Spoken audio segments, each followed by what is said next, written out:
they're continuing to get repeated blows, and they're pretending like they're going ahead with this campaign simultaneously with the talks to potentially reach a ceasefire that we're not really seeing so far. Now, they're killing the people, they're starving them to death, they're allowing 9 aid trucks. How is that coming with the countries that supposedly applied pressure on Israel to force the aid into the Gaza Strip? Now, there is a very strong statement, very different tone coming from the United Kingdom and France and Canada. Joint statement coming from all of these countries stating that, well, that's not enough. What Israel is doing is not enough, and they need to allow more aid in to the Gaza Strip. They also threatened Israel with outright sanctions, saying we're going to have to sanction Israel if they continue down this path. The language that was used was also different than before. Well, slightly different than before. They said that what Israel's announced it got into Gaza was wholly inadequate. Immediately allow humanitarian aid, and it must be aligned with humanitarian principles. Again, calling Hamas to release the hostages, as they call them. They're saying Israel is risking breaching humanitarian law, as if, you know, the ICJ and the ICC didn't already conclude that. We condemn the abhorrent language used by the Israeli government, threatening that in their despair at the destruction of Gaza, civilians will start to relocate. Permanent forced displacement is a breach of international law.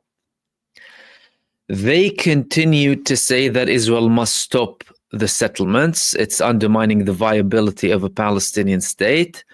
We support the efforts by the United States, Qatar, and Egypt to reach a ceasefire in Gaza. We need to work towards the implementation of a two-state solution. And they're also saying that they're willing to recognize a Palestinian state, with the threat of also having sanctions. Where was the sanction section in this report? We will not hesitate to take further action, including targeted sanctions. So what does this tell us about the position coming from European countries, the United Kingdom, and Canada and France? Well, it's quite symbolic.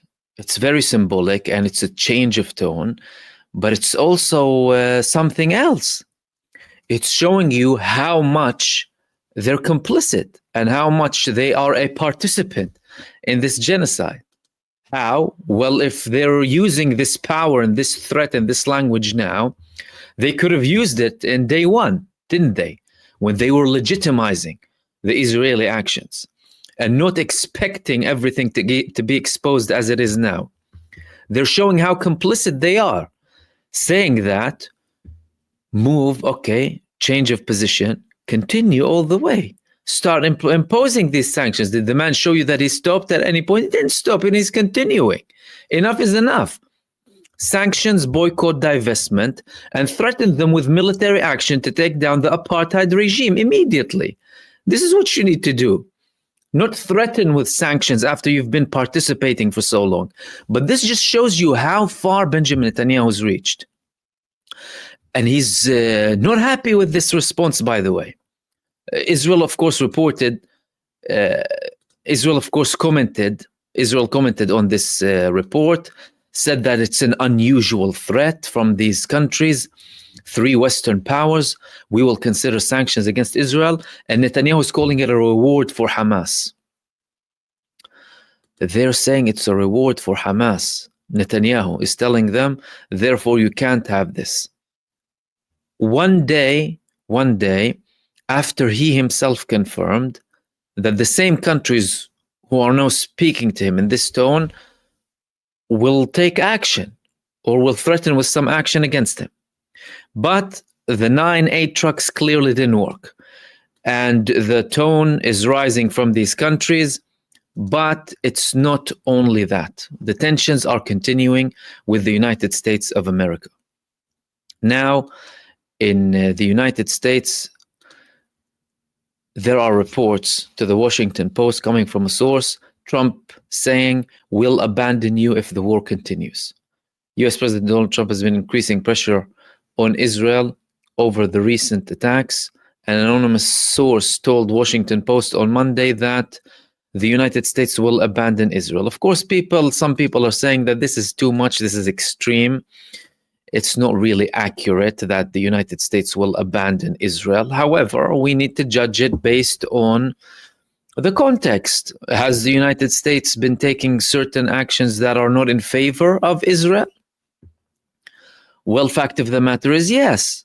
They completely had a ceasefire with Ansarullah. They went visited all of the Arab countries and they did not even look at Israel or Benjamin Netanyahu. The Secretary of Defense of the United States canceled the scheduled trip to Israel. And not only that, now J.D. Vance himself is canceling a scheduled visit to Israel due to the continued operation inside of the Gaza Strip. It's showing that there is some change. It's not stopping the genocide yet. It's not to the level required, of course. It's from countries who took part in legitimizing and supporting and facilitating all of this, and countries that have set up this problem from the get-go anyway.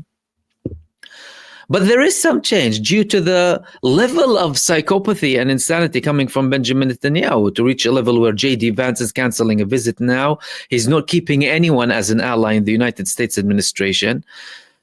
And everyone is criticizing him in these countries with more and more threats of sanctions now. Not only that, the criticism internally inside of Israel is increasing too. With Yair Golan, who's the leader of the Democrats in Israel, New Democratic Party, now outright saying a sane country does not kill babies as a hobby. And apparently this statement is shaking Israel. They're so delusional and out of touch that this statement is shocking to them, or at least to some of them, when they've been slaughtering children for the past 18 months. That's apart from the children they were slaughtering previously. Over 20,000 babies, infants, children, kids inside of the Gaza Strip. However, now politicians even in Israel are saying that. This was considered taboo. I mean, criticizing the campaign in Gaza, the genocide in Israel, not long ago was a taboo, by the way. And Israel implemented certain laws in the state that ban people from criticizing it or watching what they call or label or deem as terror content. But now they have Yair Golan telling them, yeah, well, a sane country doesn't kill babies as a hobby. Confirming that his country is killing babies as a hobby. I mean, is there any other understanding? Yair Golan, an Israeli politician, is confirming that Israel kills babies as a hobby. And they're also viewing the big changes, more reports, more analysis, more articles about Trump abandoning Netanyahu. Trump tramples Netanyahu on the way to the nuclear deal with Iran.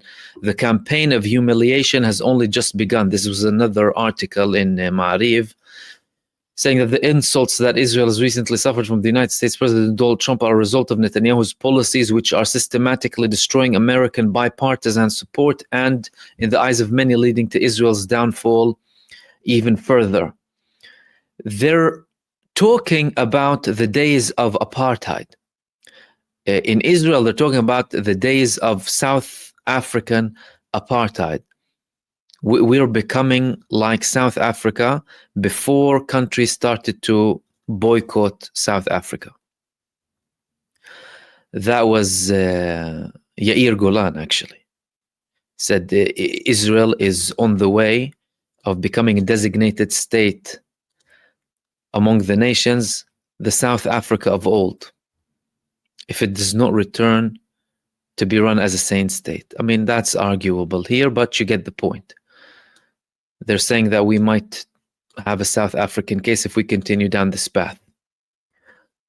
So all of this is happening. All of this is real. It's not like imaginary. There are tensions. There are certain moves. There are statements happening. There are, well, canceled visits. There's pressure. And there's also criticism. The criticism now is coming from Qatar. Qatar is a key country in the negotiations, of course. Qatar has been mediating for a very long time, and the leaders of the Palestinian movements are in Qatar.